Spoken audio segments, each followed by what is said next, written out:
And we are live.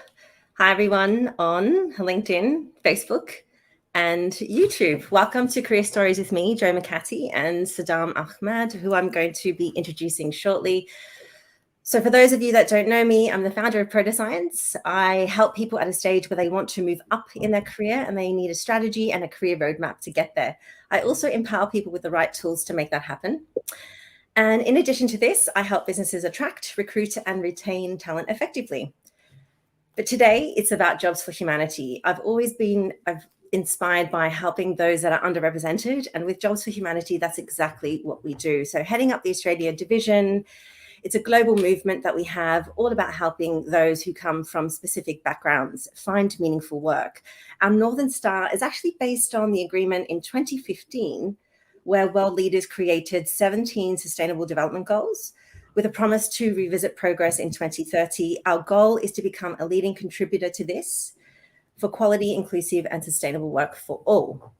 So this series is about introducing the career stories of our wonderful volunteers, both here and abroad. The career stories that we're going to share are truly inspiring. And today I'm welcoming to the virtual stage, Saddam Ahmed. He is one of the wonderful volunteers with us in the Aussie division. And he's also the Managing Director of Accessibility Solutions. And he's going to be introducing himself shortly. So let me pass it over to you, Saddam. Please, warm welcome. Thank you very much, Jo, for that wonderful, wonderful intro. Hi, everyone. I'm Saddam Mohammed Ahmed, and I'm, as Jo alluded to, I'm the Managing Director of Accessibility Solutions Enterprises here in Australia at Access Tech Help Incorporated, based in the US, Minneapolis. And I would just like to start by talking about my journey, and because I'm a big believer in thinking about how you got to where you are. You often have to look back. And my journey really started in a refugee camp, just in Kenya. If you think of Africa, we have Kenya and Tanzania and Uganda. Those sort of three areas or three countries are adjacent / opposite to each other. But my journey started in a refugee camp called Dadaab in Kenya. And that's where, through the struggle of the Civil War, must have been around 1992, maybe early 93, where just shortly after being born, I fell ill with whooping cough and phthisis and also cataracts, but a mixture, an amalgamation of all of these things. And it's actually really interesting. So often people say, where do you get the name Saddam from? Well, actually, there's a story to that. And the story being is that, being a certified refugee survivor, the envoy, a group of envoy gentlemen from Iraq, from Baghdad or Basra, I believe, actually gave me or paid for my medication. Because if you think of, war-torn Somalia and Africa is a beautiful tawny lion on the slopes of Table Mountain. It's been ravaged by different places, different countries throughout the years, going back to 1816. But they actually gave me life-changing medication that stopped me from going into a coma and actually helped me to regain, being more malnourished and what have you. So hence the name Saddam, just with one D, if you don't mind. And so that's the story sort of behind that. And then, a lot of countries were taking people in, Australia, the UK, Italy, and up in the Greek islands there. And, a couple of applications ended up in the US and Switzerland and Zurich and all over the place. And were taken in by Australia. And as I like to say, the lucky country. And what a amount of luck it's been for me.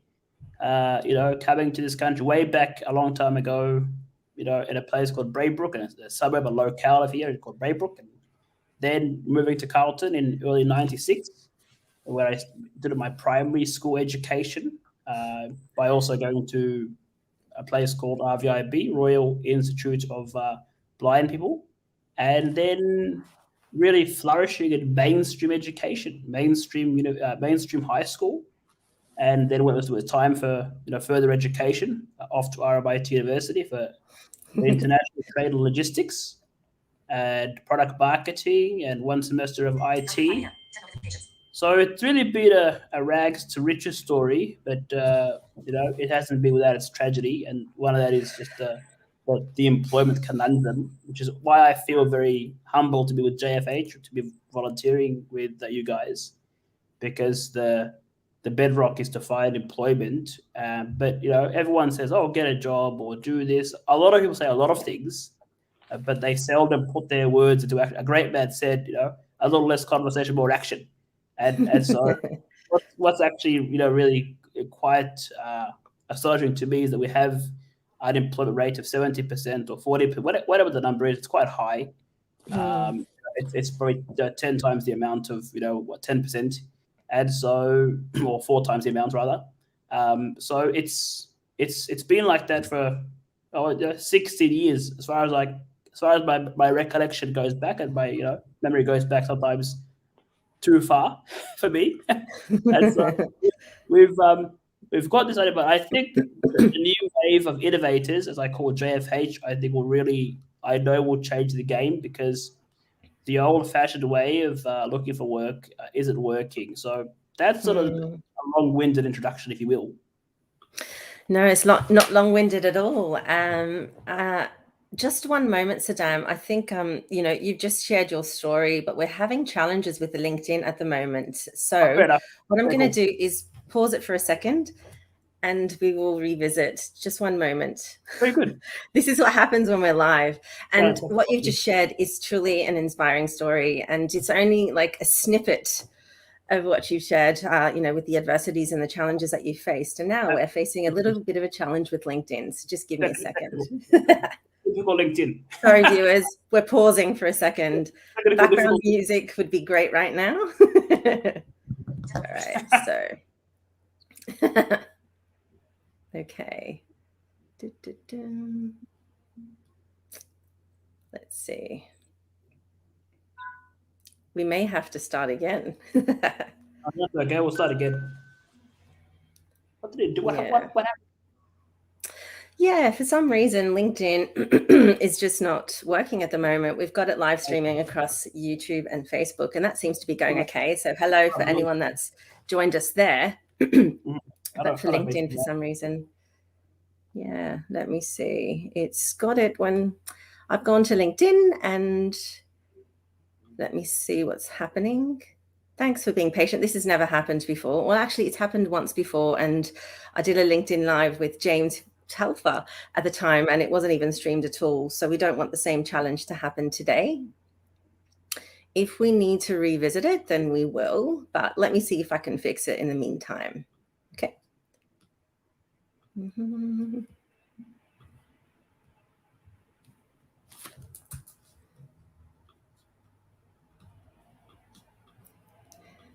more minutes. Let's see. Okay. I think it's the nature of LinkedIn.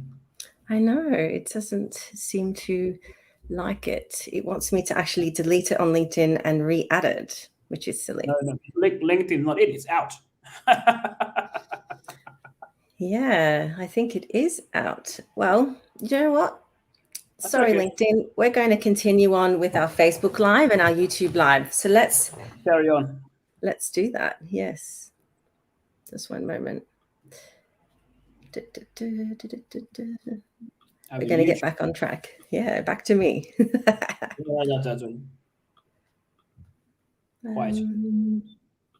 It's all happening here. Yeah. All right. So I am going to get back to it. All right. So you've just shared your wonderful journey with us, in terms of the adversities that you face, the challenges. And, if you don't come from a blind or low vision background like myself, you have this ignorance until you speak to someone like yourself and you hear about some of the things that aren't so easy. So I'm really excited to hear about your journey and the wonderful things that you've been working on. So tell us a little bit about accessible technology solutions, how you came about to working in that space and what you're offering. Oh, I'd love to. So ATS has been my brainchild, my protege since probably 2010, so about 11 years ago now. And so when I came to the end of my studies, you get your Cert 4 and you get your Cert 3 and you get your diploma, you get this from big university in the US, and you get that from freedomscientific.com, certification. I thought to myself, what do I want to do? How do I want to spend the rest of my life? And what gives me, what drives me? They say, what gets you out of bed is a really good question in interviews. And I thought, wow, I have 11 years of Mac experience. I have 20 years of Windows experience. That's 31 right there. And I have the lived experience. Why don't I set up my own shingle, as it were, and consult to government? So we consult to a lot of different parties, but our main focus is consulting to government, consulting to enterprises, particularly the government guys, government clients, and saying to them, let us build you an end-to-end accessibility solution. So whether it be an audit of your website, whether it be one of our team members, creates applications, so let us build an app for you. But let us do so from a holistically driven point of view, as in you have two people here who have blindness. One of our members is low vision and blind. He's like losing his sight to glaucoma. So you won't be able to get that in. You may be able to get it cheaper price, but certainly you won't be getting the quality that we bring to the table. So I like that. It's a really it's a very, very hard. It's a lot of hard work and hard yards, but we're so confident that, we say, if you don't get the support you need, you get your money back. So, and you get all of it as well.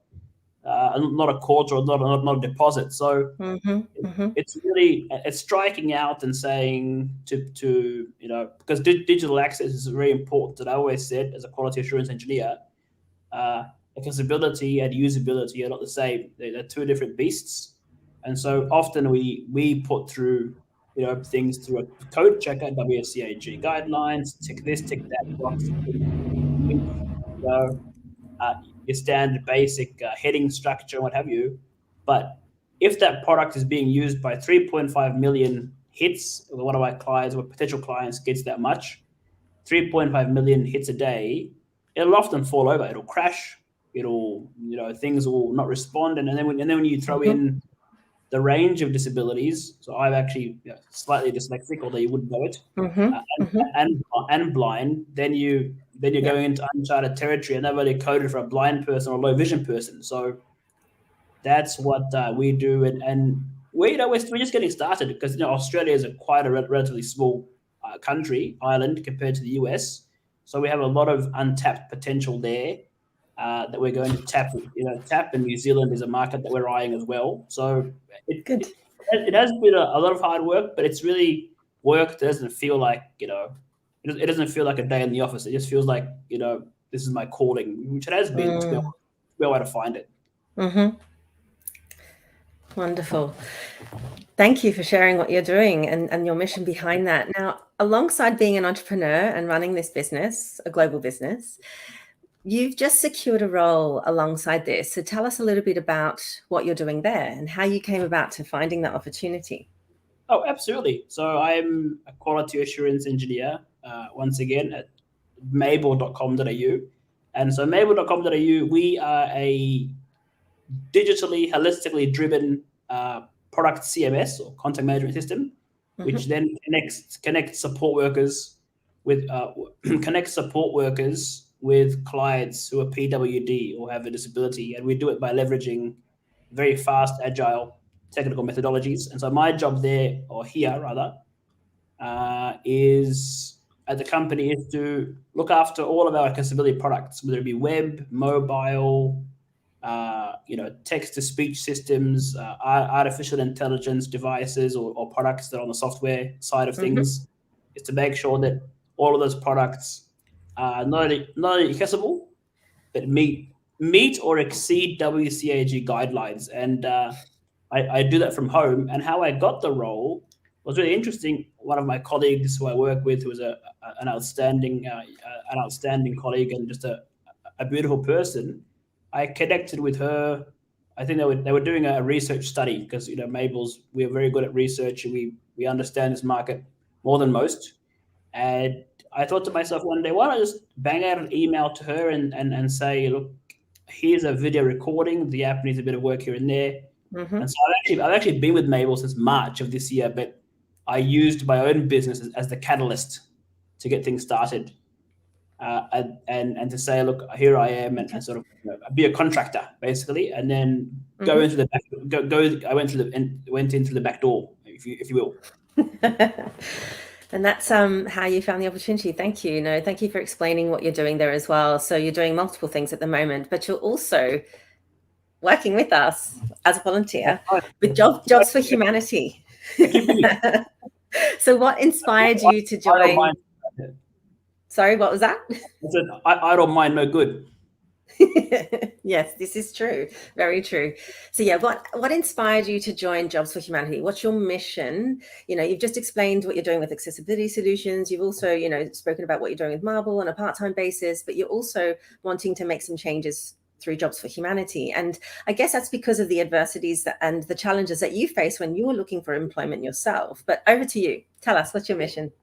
Well, that's right. I got this email from a fellow called Patterson Steve. If you're listening to this, Patterson Steve, how are you? And thank you for the email, by the way.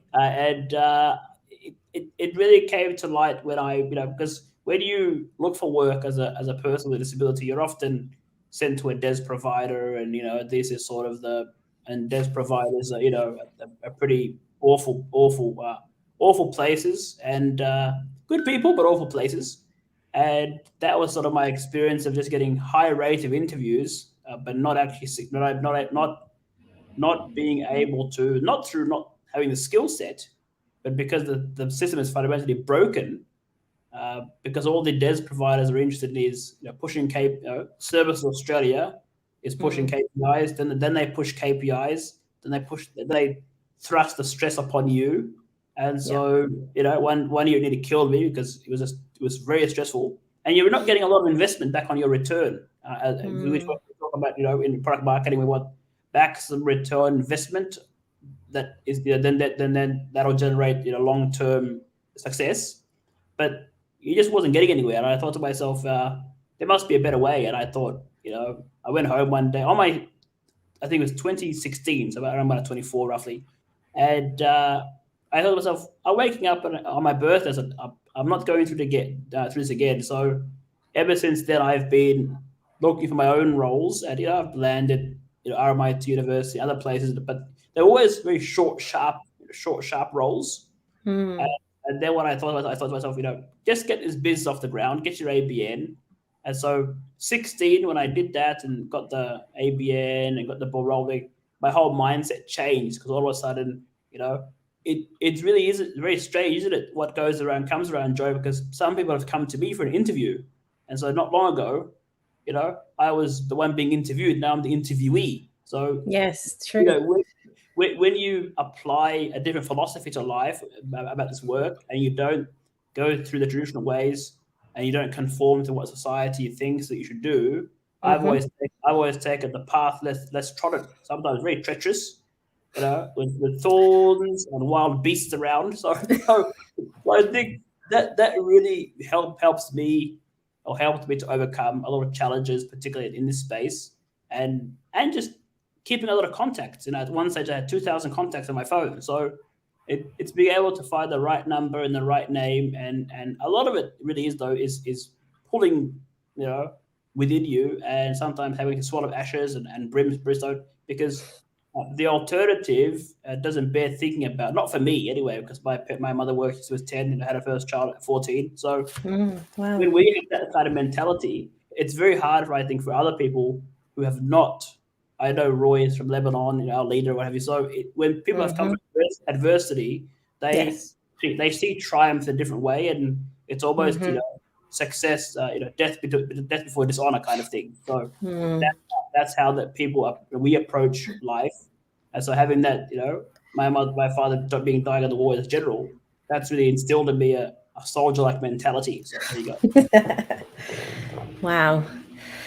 And there it is. And I think you're right. And that's what ignites, purpose. When you are faced with something in particular, you can choose to make it become your leverage for what you do, or you can choose to make it cripple you and stop you in your tracks. And, we'd prefer the former, not the latter. So really excited to have you part of the Jobs for Humanity team. We're learning so much from you, from the perspective of, being in the recruitment sector for the last couple of decades and not having come across a situation where someone has outwardly said, they are blind or low vision, or they come from a particular background and, require certain things to go through a hiring process and then to find opportunities, and just to hear about how you had to maneuver yourself around to get the opportunities that you've been working on, and how you've actually stepped into your own superpower, if you like, and you're supporting people through your business too. So really excited to be continuing the journey. And I'm glad, if it wasn't for Jobs for Humanity, I wouldn't have got to know you. So I'm grateful for that as well.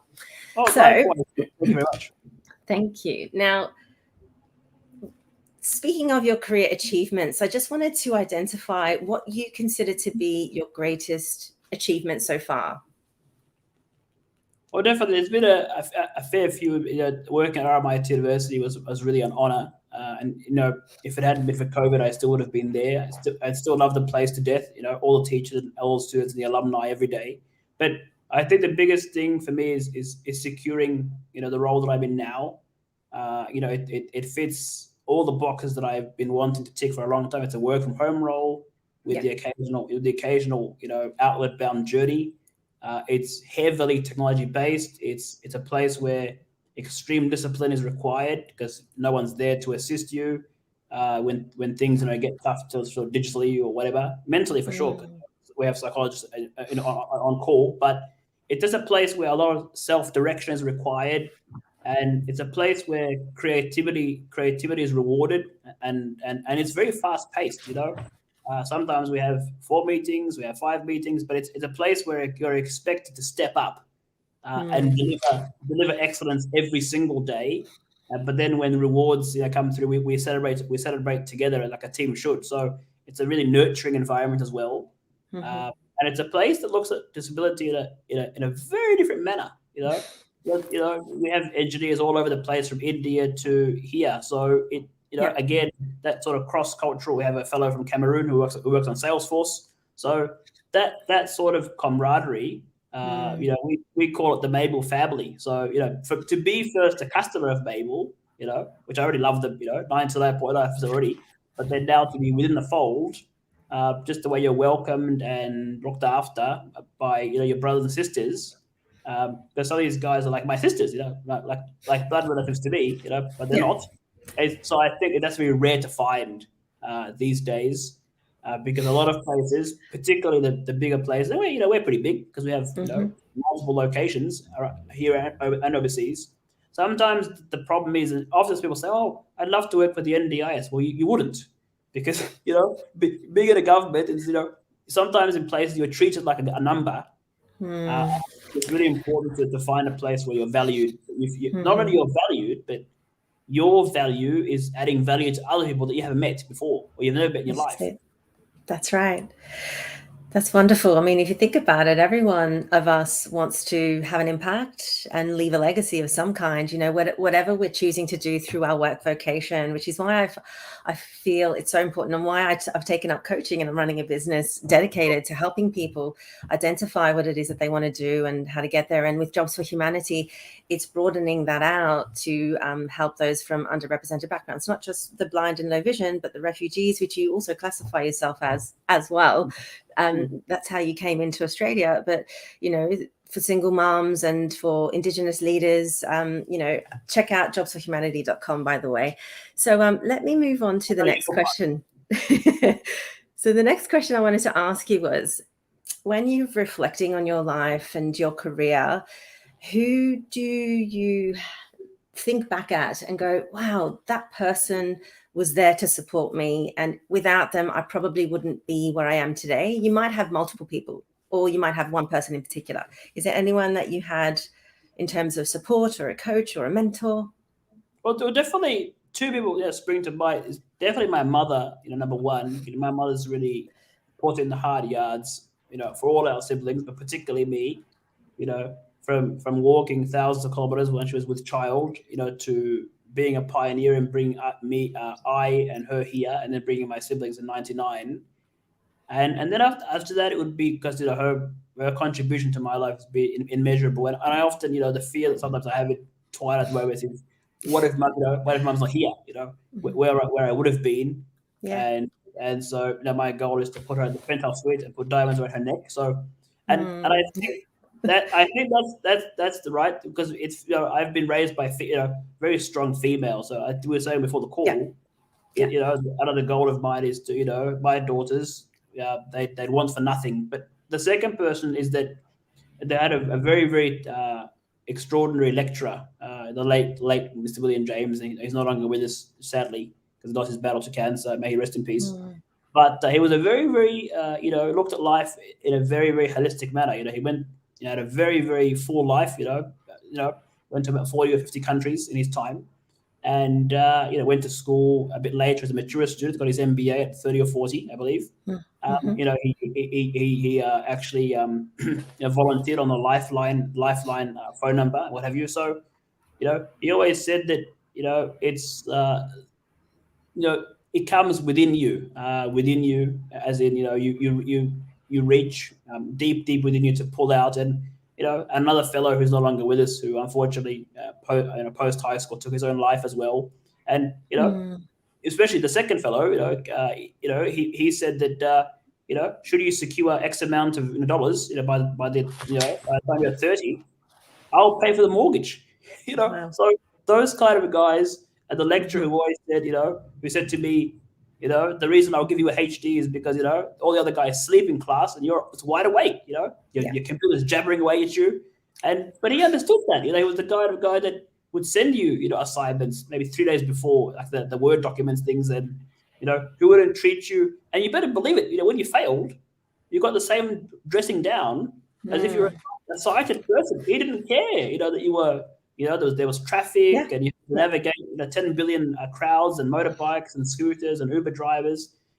He treated you regard, and that's the way it is, right? That a good friend of mine as well, his name is Zach. I've known him for almost 16 years plus.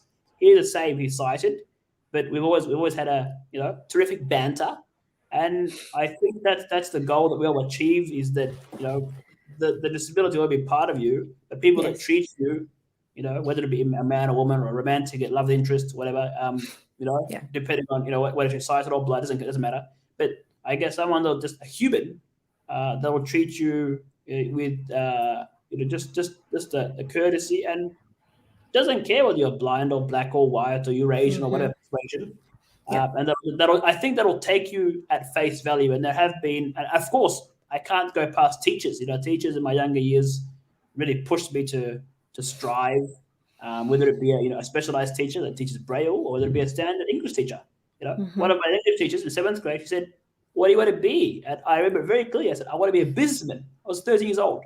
And she said, "It's going to be a hard road for you, Sadar, but you'll get there." And so now if Kay's still around, or maybe her granddaughters are around or whatever, hopefully they hear this. But she really, she made a mark. And and then of course so many other countless people that have sort of pushed me as well. But my teachers really are great mentors, and so I miss the late William James every day. So those are those KPIs that have really pushed me.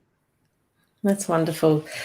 So in other words, you had some wonderful humans around you, supporting you, rooting for you, caring, giving you some tips and tricks, if you like, and not only that, they treated you as anyone else. And that's the key thing, isn't it? Often when we are around people that come from a different kind of background to us, it's all about understanding, isn't it? Understanding where they come from, what's their vision, what's their mission, and are they a nice human being? That's what we want, irrespective of background. And I guess that's the beautiful part of Jobs for Humanity. It's brought so many wonderful volunteers, not only across Australia, but across the globe, that we get to interact with, to be able to offer that kind of support that you had, to Dan, from the many people in your life. And now you're imparting that sort of support to others. So really cool stuff that you're doing with accessibility, as well as Marble. Yeah, what were you going to say?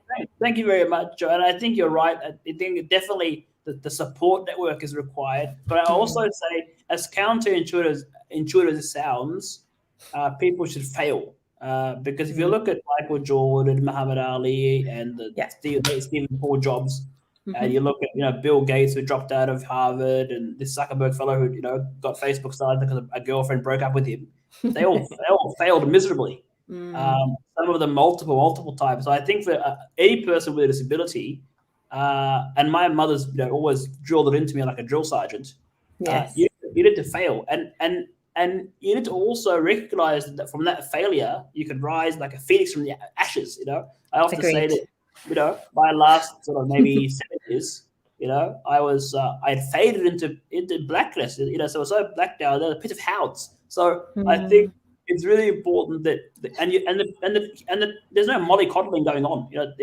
My mother says to me, my siblings, you better believe that if I make a mistake or I get the same dressing down, and even sometimes more tougher than them because they can see, right? So people that have that sort of the sight, it doesn't matter, Tony did that and Tony did this, and so I think people who don't have blindness or any disability can let things life, people can let it slide, or because they blame it on because she was drunk or whatever. So I think it's very important where when you're blind or you have any disability, particularly blindness and a bit of dyslexia, that people, whether it's your mother or your wife or a teacher or a co-worker, you're held to the same standards as a quote able-bodied person, because from only making mistakes, and sometimes you got to take it like a man as well, or a woman.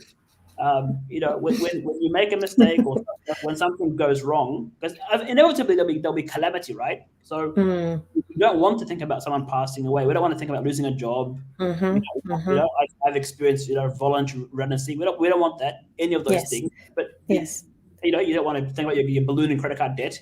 But it happens to you, and so I think through being able to it's like a blacksmith. You see, they forge it from stone all day, and they beat the stone. So don't hesitate to fail, whether irrespective of whether you're blind or not. So I think it's a really message. Wonderful message. Thank you. Yeah, and I think there's a lot that goes into going ahead and trying something. If you've got an idea, go ahead and try, and if you fail, try something different, and then if you fail, try something different again. It's all a learning. It adds to your toolkit, if you like, that could really help you with your vocation. It can help you with life skills as well. Now, I wanted to now know, what are the wonderful things that you'll be working on, or you suspect, as we progress through the rest of 2021 that you would love to share with the audience? Well, so where to start? I think the biggest thing that I'm looking forward to, we're working on this for a long time, and it'll just be it'd be great to get it off my back and finally have it out there live, is to have Apple Pay on our website. I live and breathe technology, and I'm the kind of guy that was jailbreaking, reverse engineering the software of Apple back when I was 18. But I think that because disability, or I have a print disability, a slight dyslexia and blindness, so being able to communicate for me is, my mother often says, "Are you buying another Apple product again? Not this again. Are you from TNT? Go away." But the thing is that, it's stuff that as I said to Mum, I don't drink, I don't do drugs. Let me have this one. And use it for the greater good. The greater good, exactly. Not like a loud Sauron, in Lord of the Rings, eh? So it's I think the biggest thing that I'm looking forward to is being able to implement that, because it's been a very tough.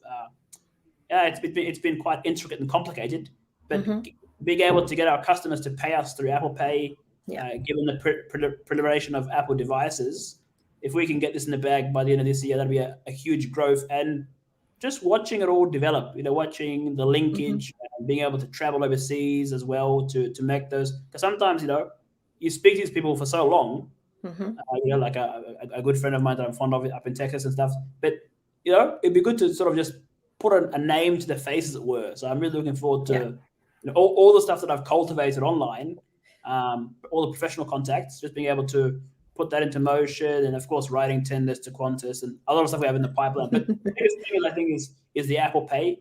That'll make a lot of things smooth for us when it comes to a payment solution. Excellent. Thank you. And we're looking forward to that. So now, I guess before we almost end the show, and apologies for those of you that tried to log on via LinkedIn.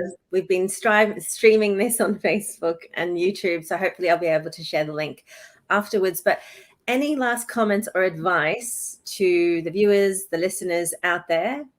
Sure. I'd like to thank you very much, Joe. It's been a ball. I wish we could have another 10 million years, but we can do this again. Yeah, we'll come back. I'll be back, as I say. I'll just watch it. Yeah, we've got to be back on LinkedIn. There'll be a part 2. Don't you worry. But I think if I can leave the viewers with one quote, and it's a quote that I use every day, and it's written by Matthew Riley. And if you're a big Matthew Riley fan, get the One Impossible Labyrinth. That's one of his all his fads. It's out fresh. Get it from Kindle or your favorite bookstore. And he always says, never underestimate the power of your encouragement.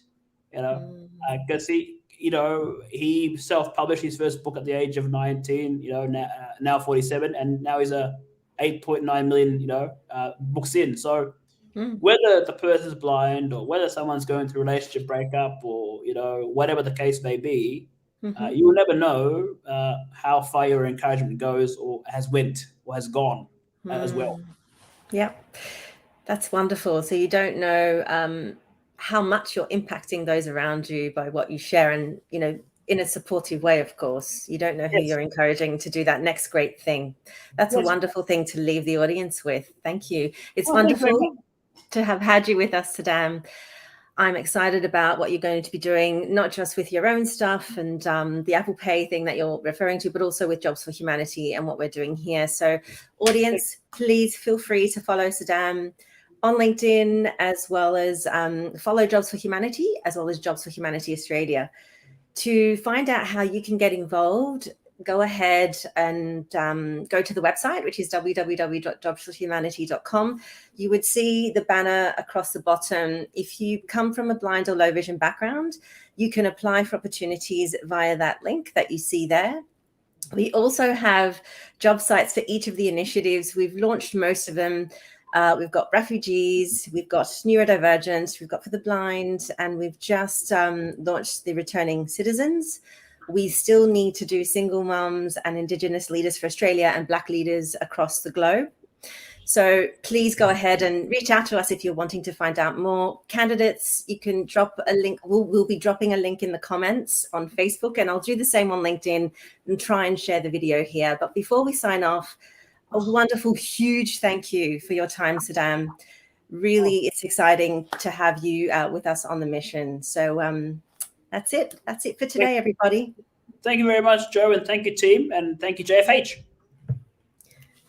See you and take care. Stay safe, everyone. Adios, adios.